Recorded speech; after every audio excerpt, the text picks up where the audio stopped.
Any fool can die on a cross. It takes a God to walk out of the grave. And last time I checked, there's only one religion on the planet that has an empty grave. That's been proven empty. All the evidence that's come out from the Shroud of Turin in the last couple of years has just been absolutely phenomenal in showing that the Shroud of Turin is impossible to be a fake. It has to be an original because of the details and everything else that goes into it. You don't believe me? Look up Shroud of Turin. It's there. It's not a fake. That is the real shroud that held Jesus Christ at the resurrection.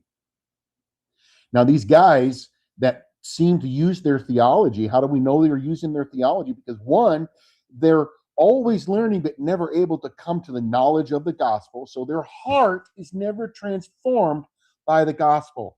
Their head knowledge, they're filling their head with head knowledge, but their heart is never transformed.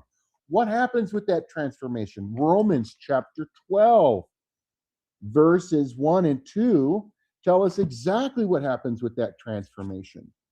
It says, therefore, brothers, you have the mercies of God. I urge you to present your bodies as a living sacrifice. We'll get into that in just a minute. Holy and pleasing to God. This is your spiritual act of worship. Yes. Do not be conformed to this age, but be transformed by the renewing of your mind, so that you may discern what is the good, pleasing, and perfect will of God. That is really quite huge. Okay? That is what happens when you take the learning here and apply it here. These guys weren't doing that.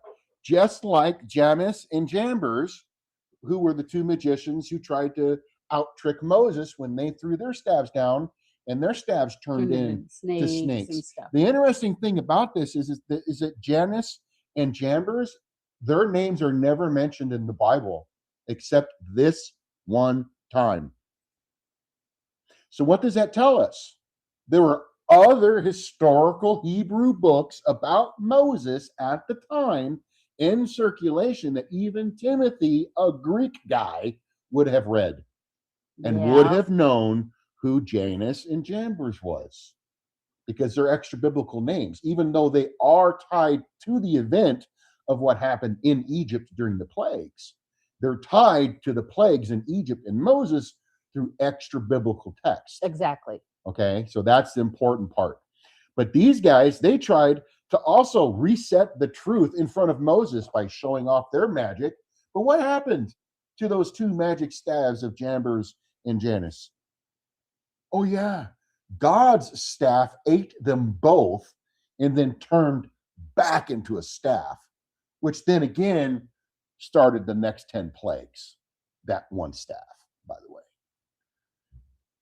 And he goes on to say in verse 9, but they will not make further progress, for their lack of understanding will be clear to all, as theirs was also. Theirs being Janus and Jambres, because their illusion was simply that, an illusion. These guys are walking around with the illusion of knowledge, the illusion of theology, the illusion of Christianity, but they're not living the transformed life that the Holy Spirit demands.